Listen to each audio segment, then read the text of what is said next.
லுக்கு இங்க விடு. யாரடி சீண்டி பாக்குற? டாப் போட்ட பேசுறேன்.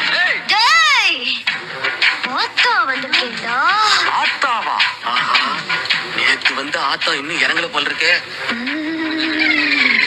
அது என்னடா வேட்டி கட்டு? ஊரு ஸ்டைலு. ஆத்த விடுறா. விட்டுரு. ஏய்!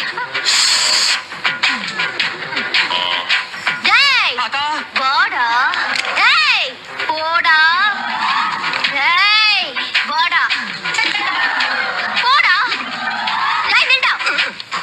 ஆத்தா மனசுல அதான் இதான்னு நினைக்க வச்சு நாளைக்கு என்ன ஏமாத்துன ஆத்தா உனக்கு ஆப்பு வச்சிருவேன். ஆத்தா ஆப்பு வைக்குதா? அண்ணே நான் பெட் கட்டின மாதிரியே எத்தனை போட வர சொன்னேன். பயந்தாரா? ஆமா.